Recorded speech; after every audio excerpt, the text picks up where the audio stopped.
सेवा के विनोद में मैं सैनरोध आज फिर अपनी उपस्थिति दर्ज करा रहा हूँ आपके सामने। तो चलिए आज चर्चा करते हैं उन दो प्रमुख सुर्खियों पर जिस पर पूरा देश बहस कर रहा है। ऐसे तात्पर्य आप समझ गए हो, जो नया महागठबंधन है विपक्षी दलों का। और दूसरी सुर्खी है एक राष्ट्र एक चुनाव की कवायद तेज। यह एक ऐसा मुद्दा है जिस पर राजनीतिक दल तो सक्रिय हो ही गए हैं, राजनीतिक समीक्षक भी अपने अपने मस्तिष्क का पूरा उपयोग करते हुए, अपनी जानकारियों का पूरा उपयोग करते हुए इसका विश्लेषण कर रहे हैं। लेकिन इसमें जो प्रमुख सवाल ये उठता है, अभी विगत कल हम लोगों ने चर्चा की थी कि सरकार ने जिस प्रकार बगैर किसी घोषित एजेंडा के, ध्यान रखें, बगैर किसी घोषित एजेंडा के संसद का विशेष सत्र 5 दिनों के लिए, सीमित 5 दिनों के लिए आहूत किया है, उस पर भी चर्चा हो रही है। बगैर किसी एजेंडा के आपने 5 दिनों का विशेष सत्र, ऐसा कब होता है? जब कोई आपात स्थिति पैदा हो गई है, जब कोई बहुत ही महत्वपूर्ण विधेयक तुरंत पास करना आवश्यक हो गया हो, कोई महत्वपूर्ण विषय जिस पर कि संसद की राय लेनी जरूरी हो गई हो, तब वैसी स्थिति में विशेष बैठक आहूत किया जाता है। लेकिन फिलहाल वैसी कोई स्थिति सामने नहीं है। और चूंकि सरकार की ओर से सत्र का एजेंडा भी घोषित नहीं किया गया है, कारण भी नहीं बताया गया कि क्यों एक विशेष सत्र बुलाया गया है, तो इस पर भी अटकलें तेज हो रही हैं। और उसमें सर्वप्रमुख जिस बात पर, जिस बिंदु पर चर्चा हो रही है, वह है कि क्या लोकसभा के चुनाव निर्धारित समय के पूर्व कराए जाएंगे। यह जुड़ा हुआ है मामला एक राष्ट्र एक चुनाव से। क्योंकि ध्यान रखें, अभी इसी वर्ष 5 राज्यों में विधानसभाओं के चुनाव होने जा रहे हैं, जिनमें 3 महत्वपूर्ण जो राज्य हैं, राजस्थान, मध्य प्रदेश और छत्तीसगढ़। ये 3 प्रमुख राज्य हैं जहां पर सभी की दृष्टि लगी है। भारतीय जनता पार्टी अपनी रणनीति बनाकर पूरे जोर शोर से वहां भिड़ गई है। विपक्ष भी अब एकजुट, विपक्ष अब तो इंडिया कह सकते हैं, अब इंडिया भी अपनी ताकत दिखाने के लिए इन राज्यों में सक्रिय होगा, जो कि यह एक समझे कि ट्रायल होगा। ये शक्ति का प्रदर्शन अगर सत्ता पक्ष करे तो विपक्ष ही करेगा। और यह संभावना है कि आने वाले दिनों में जो लोकसभा का चुनाव होगा उसे भी प्रभावित करेगा। क्योंकि ध्यान रहे, अभी पिछले दिनों जो विधानसभा के चुनाव हुए कुछ राज्यों में, उसमें हिमाचल प्रदेश और कर्नाटक कांग्रेस ने बाजी मारी, उनकी सरकारें बनी। और जो मुद्दे उठाए गए थे, उन मुद्दों को विशेषकर उसमें जो भारतीय जनता पार्टी जिन वादों के आधार पर सत्ता पाई, जनता ने विश्वास किया, मतदाता ने विश्वास किया, उन्हें सत्ता सौंपी, उन वादों को याद दिलाया और कहा कि केंद्र सरकार ने अर्थात मोदी सरकार ने वादा खिलाफी की मतदाता के साथ। आज भी वही हो रहा है, सारे मुद्दे सामने हैं। और चूंकि वर्तमान युग में अब कोई चुनौती ये नहीं दे सकता कि मैंने ऐसा नहीं कहा था, सारे के सारे रिकॉर्डिंग होती है, वीडियो रहते हैं, वो सामने आ जाते हैं। इसलिए प्रधानमंत्री नरेंद्र मोदी या उनकी सरकार का कोई अन्य प्रवक्ता अपने किए गए वादों से मुकर नहीं सकता, उन्हें झुठला नहीं सकता है। वैसे एक दिलचस्प तथ्य जरूर है, जो वो 15 लाख रुपए की बात आती है कि प्रत्येक के खाते, प्रत्येक नागरिक के खाते में पता लग जाएगा। जो प्रधानमंत्री मोदी ने कहा था, उन्होंने जिस संदर्भ में कहा था उसे याद रखें। उन्होंने कहा था जो काला धन विदेशों में जमा है उसे हम ले आएंगे, और वो आएगा तब इतनी ही राशि होगी कि प्रत्येक नागरिक के खाते में 15-15 लाख रुपए जाएंगे। इसे यह माना गया कि 15-15 लाख रुपए हर के खाते में देने का वादा कर रहे हैं। बाद में जब केंद्रीय गृह मंत्री अमित शाह से एक पत्रकार ने इस पर सवाल पूछा, तो उन्होंने मुस्कुराते हुए जवाब दे दिया था, ध्यान रखें, वह तो जुमला था। इसीलिए इस सरकार को, अर्थात मोदी सरकार को जुमलों की सरकार से भी निरूपित किया जाता है। अगर प्रधानमंत्री के कही हुई बात को केंद्रीय गृह मंत्री जुमला बताते हैं तो समझ लीजिए कि सरकार में परस्पर समन्वय का कितना अभाव है। अब आ जाइए एक राष्ट्र एक चुनाव पर। यह अच्छी बात है, इस पर पहले भी चर्चा हो चुकी है और पहले आजादी के बाद से 1967 तक जो चुनाव हुए एक साथ होते थे, लोकसभा के भी विधानसभा के, उसके इसका हवाला भी अब दिया जा रहा है। ये सही है, लेकिन स्थितियां बदल चुकी हैं। अब अनेक राजदल हो गए हैं, अब मतदाताओं की संख्या बढ़ी है और सबों के अब जो क्षेत्रीय दल जो हैं वो भी अचानक अनेक पैदा हो गए हैं। उनके अपनी अपनी रणनीतियां हैं, अपनी अपनी विचारधारा है, उसके आधार पर अपने अपने क्षेत्रों में वे प्रभावी भी हैं, जनता का समर्थन मिला, वो सत्ता में भी हैं। स्थितियां 67 के बाद से बदली। 67 के बाद से जब गैर कांग्रेसी सरकारों का विभिन्न राज्यों में, जब महत्वपूर्ण उत्तर प्रदेश और बिहार जैसे राज्यों में संघीय सरकार गैर कांग्रेसी सरकारें बनी, बीच बीच में सरकार गिरती रही चुनाव में, तो वह जो श्रृंखला थी एक साथ चुनाव की, उसमें व्यवधान पैदा हुआ। बीच में भी चुनाव करने की बात हो गई, जो कि एक सीमा है। आप अनिश्चित काल तक विधानसभा या संसद को आप निलंबित रख राष्ट्रपति शासन या किसी अन्य शासन के अधीन नहीं दे सकते हैं। संविधान में उसकी व्यवस्था है और उसी संविधान की अब दुहाई देते हुए लोग एक प्रसंग भी बता रहे हैं। अभी 2018 या 2019 की बात है, जब यह मामला उठा था और विधि आयोग ने बताया था कि यह संविधान के विरुद्ध होगा, संभव नहीं है, यह उनकी सिफारिश है। इस आरोप में जब अब फिर विशेषकर प्रधानमंत्री की ओर से बात उठाई जा रही है एक राष्ट्रीय चुनाव की, तो यह अगर इसके नीति को लेकर इस पर चर्चा करें तो उसका स्वागत है, लेकिन व्यवहार के स्तर पर यह कितना कारगर होगा, इसके लिए संविधान के अनेक अनुच्छेदों में संशोधन करना पड़ेगा। इस बात को ध्यान रखिए। जिससे कुछ जो महत्वपूर्ण है, जो कुछ अखबारों में दिया भी आज बहुत महत्वपूर्ण है, संसद के सदनों की अवधि से संबंधित अनुच्छेद 83 में संशोधन आवश्यक है। ध्यान रखें, सदनों की अवधि, जो कार्यकाल जो उनका निर्धारित है, संविधान ने जो निर्धारित किया, उसमें संशोधन करना पड़ा, जो 83 का है। दूसरा आ जाता है राष्ट्रपति द्वारा लोकसभा भंग करने से संबंधित अनुच्छेद 85, उसमें संशोधन करना पड़ेगा। जब चाहे तो नहीं कर सकते, स्वयं नहीं कर सकते हैं वो। तीसरा आ जाता है राज्य विधानसभाओं की अवधि से संबंधित अनुच्छेद 172, वही मामला आया उनके कार्यकाल की, संविधान में उसकी व्यवस्था है, उसमें संशोधन परिवर्तन करना पड़ेगा। चौथा आ जाता है राज्य विधानसभाओं के विघटन से संबंधित अनुच्छेद 174, फिर वही मामला, राज्य विधानसभाओं वो आप जब चाहे अपनी मर्जी से तो निलंबित कर नहीं सकते, उसको विघटित कर नहीं सकते हैं, उसमें संशोधन। और पांचवा आ जाता है अनुच्छेद 356, जो राज्यों में राष्ट्रपति शासन लगाने से संबंधित है। इन सबों में संशोधन करने की जरूरत पड़ेगी। यह ठीक है, जिस प्रकार से संसद में भारतीय जनता पार्टी को बहुमत प्राप्त है, संख्या बल के आधार पर वो संशोधन करवा दीजिए, लेकिन और इसमें एक है, जो राज्य हैं सभी राज्यों में 50% का कम से कम उसका अनुमोदन करना पड़ेगा। उसमें भी आज लगभग 16 राज्यों में भारतीय जनता पार्टी या उनसे संबंधित, उनसे सहयोग से बनी सरकारें कायम है, उसमें भी उन्हें कोई दिक्कत नहीं होगी। लेकिन अब यह जो पासा या दांव कह सकते हैं, यह जो प्रधानमंत्री मोदी की ओर से फेंका गया है, इस पर सवाल उठता है, क्या यह दांव सचमुच भारतीय जनता पार्टी के हित में जाएगा? यह एक बहस का मुद्दा है, ध्यान रखिए।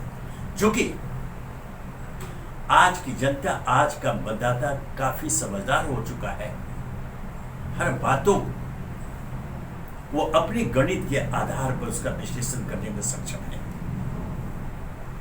उसकी जानकारी उसकी समझ को कमतर कर नहीं आंका जा सकता। और इस निर्णय से अगर ऐसा हुआ, अभी तो ये कहा कि दांव खेला गया है, जनता के बीच किया गया, जनता में ये बहस शुरू हो गई है, लेकिन अगर ऐसा हुआ तो क्या जनता ये नहीं समझे कि यह सब कुछ अपनी राजनीति को मजबूत करने के लिए फेंका गया पासा है? ध्यान रखें, अभी जिन राज्यों में राज्य विधानसभाओं के चुनाव होने जा रहे हैं उसमें जो महत्वपूर्ण 3 राज्य राजस्थान, मध्य प्रदेश, छत्तीसगढ़, जो खबरें आ रही हैं, जितने सर्वेक्षण हुए हैं, जो पत्रकार जमीनी स्तर पर जो रिपोर्टिंग करते हैं, उनकी जो जानकारियां हैं, उसके आधार पर आज यह कहा जा सकता है कि इन तीनों राज्यों में भारतीय जनता पार्टी सत्ता में नहीं आ रही है। ध्यान रखें, पिछले बार विधानसभा चुनाव में भी राजस्थान, मध्य प्रदेश, छत्तीसगढ़ में कांग्रेस की सरकारें बनी थी। मध्य प्रदेश में वो आजकल ऑपरेशन कमल जो बड़ा कुख्यात हुआ था, उसके द्वारा वहां पर सरकार को अपदस्थ कर, कांग्रेस सरकार को अपदस्थ कर भारतीय जनता पार्टी की सरकार बनी। लेकिन जैसे मैंने कहा कि जनता मूर्ख नहीं है, जनता समझदार है, जनता जानती है ये कैसे हुआ।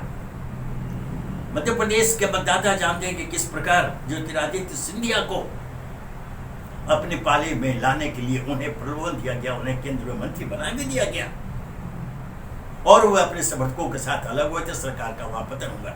जनता देख रही है, इतिहास के पन्नों को पलटेंगे तो ऐसी स्थितियां जब जब पैदा हुई हैं, जनता ने उन लोगों को सबक सिखाया है। आज राजनीतिक विश्लेषक एक मत हैं। अगर हम महाराष्ट्र की चर्चा करें, यहां पर जो बड़ी 2 राजनीतिक घटनाएं हुई, शिवसेना में टूट हुई, एकनाथ शिंदे अलग हुए और महाराष्ट्र के मुख्यमंत्री बन गए भारतीय जनता पार्टी के समर्थन से। राष्ट्रवादी कांग्रेस पार्टी में टूट हुई, शरद पवार को चुनौती देते हुए उनके भतीजे अजीत पवार बाहर निकले, उन्हें भी डिप्टी चीफ मिनिस्टर बना दिया गया। लेकिन अब वे दोनों खेमे, राष्ट्रवादी कांग्रेस पार्टी के अजीत गुट खेमा और शिवसेना का शिंदे खेमा, चिंतित है कि आने वाले चुनाव में उनकी स्थिति क्या होगी। क्या मतदाता उनके इस कदम पर मुहर लगाएगी? संदेह है। राजनीतिक विश्लेषक इस पर संदेह प्रकट कर रहे हैं और इसलिए उनका विचलित होना भी स्वाभाविक है। वैसे ही स्थिति में अगर सब मिला जुला कर देखा जाए, जिस एक राष्ट्र और एक चुनाव की जो बात कर रहे हैं, 1967 का उदाहरण दे रहे हैं, तो जैसा मैंने कहा कि उस समय तक लगभग एक पार्टी के साथ कांग्रेस पार्टी केंद्र में भी थी और विभिन्न राज्यों में भी लगभग कांग्रेस का ही शासन था पूरे देश पर,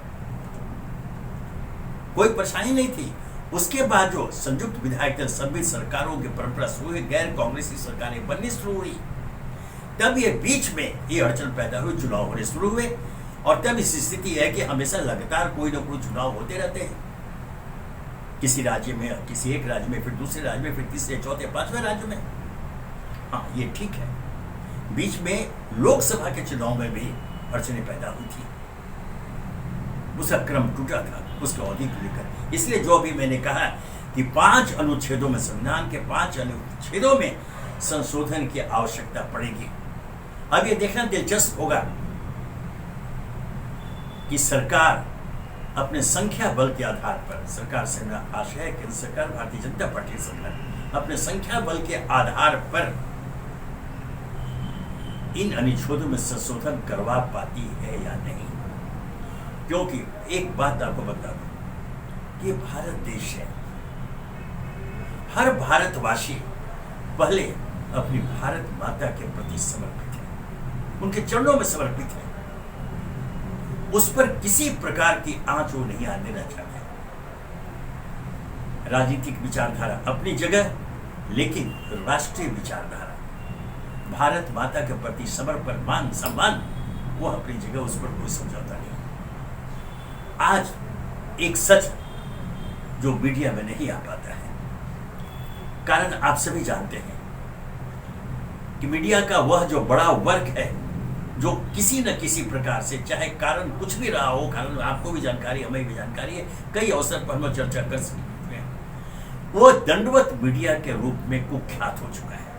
वो आपको नहीं बताएगा कि आज पूरे देश में यह जो कवायद होती है, नई नई विचारधारा आती है, एक राष्ट्र एक चुनाव की, फिर ये विपक्षी दलों की, इंडिया महागठबंधन की, ये सभी अपनी जगह है। लेकिन जनता की वास्तविक चिंता अगर आज कुछ है तो वह है महंगाई को लेकर, बेरोजगारी को लेकर के।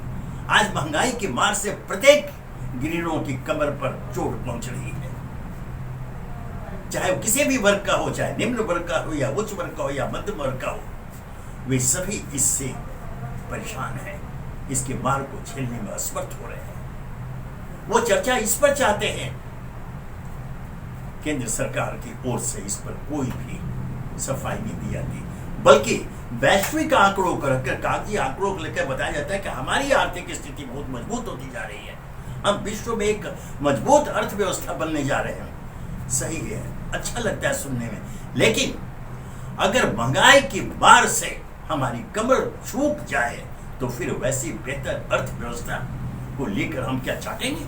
यह आम जनता पूछ रही है।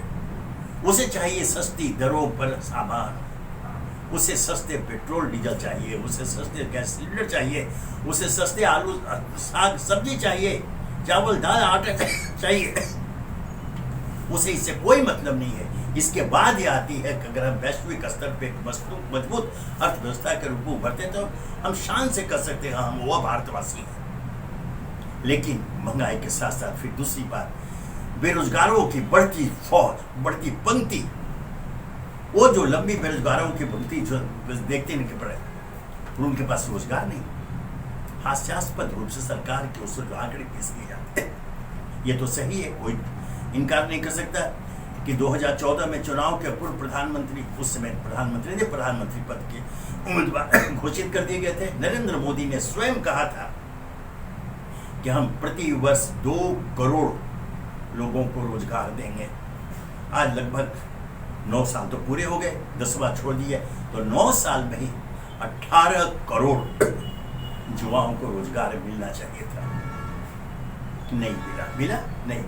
अब सरकार बोले कि हमने 4 लाख इतने दिए।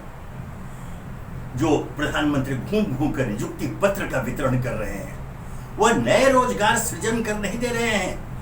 पुराने जो रिक्त स्थान, जो पद खाली हैं, उन पदों पर नियुक्ति पत्र दिए जा रहे हैं। कोई एक नया रोजगार का सृजन नहीं किया गया है। मतलब इस मुद्दे पर भी नरेंद्र मोदी कटघरे में खड़े होते हैं, सरकार कटघरे में खड़ी होती है। यह चिंता है, यह चर्चा है आम जनता के बीच। आम जनता इनका निराकरण चाहती है, आम जनता जवाब चाहती है, लेकिन सरकार की ओर से कोई समाधान कारक उत्तर इसका नहीं दिया जाता। अतः यह एक चुनौती है, विशेषकर भारतीय जनता पार्टी के रणनीतिकारों के लिए। एक राष्ट्र एक चुनाव एक अच्छा नारा लगता है, वो भी तो अच्छा लगे। अगर यह क्रियान्वित होता है तो इसका स्वागत है, लेकिन इस बीच में आने वाली अड़चनें जो है उसका समाधान कैसे होगा, इस पर प्रत्येक दल से, हर राजदल से विचार विमर्श कर एक समाधान कारक रास्ता निकालना होगा। दुखद यह है कि इन दिनों सत्ता पक्ष की ओर से विपक्ष की घोर अपेक्षा की जाती है। जैसे ताजा उदाहरण जो संसद के 5 दिनों के लिए आहूत विशेष सत्र का है, विपक्ष को विश्वास में नहीं लेगा। अगर कोई ऐसी आपात स्थिति पैदा हुई जो संसद का बुलाना आवश्यक हो गया, विपक्ष को विश्वास में लेते, चर्चा करते, लेकिन यहां तो एजेंडा तक नहीं बताया गया। अर्थात कुछ भी अभी 18 सितंबर से ही 18 से 22 तक घोषित है संसद का विशेष सत्र। कुछ भी वहां पर विधेयक आ सकता है। कयास तो अनेक लगाए जा रहे हैं जिस पर हम चर्चा कर चुके हैं, वो दोहराना नहीं चाहूंगा। लेकिन जैसा मैं बार बार कहता हूं, 2024 के चुनाव के पूर्व बड़ा विस्फोट होगा, हो भी रहा है, अनेक क्षेत्रों में ऐसा हो रहा है। लेकिन इन सबों से ध्यान बटा करके महंगाई और बेरोजगारी पर काला चादर डालकर अगर सत्ता पक्ष यह सोचता है वो मतदाता को तीसरी बार लुभा लेगा, तो शायद वो उगालते में है। विपक्ष की एकजुटता से चिंतित सत्ता पक्ष अवश्य है, किंतु वह इसे उस रूप में न ले जो यह दिखाई पड़े कि उन्हें कोई चिंता नहीं है। इंडिया महागठबंधन एक ताकत के रूप में सामने उभर कर आया है।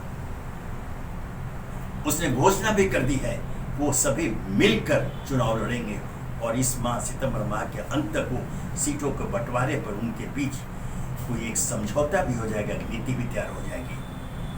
और यह अगर संभव हो गया और अगर 1-1 एक उम्मीदवार के खिलाफ एक उम्मीदवार की लड़ाई हुई तो परिणाम की घोषणा या उसके संबंध में भविष्यवाणी कोई मूर्ख ही करेगा, कोई समझदार राजनीतिक समीक्षक तो कतई नहीं।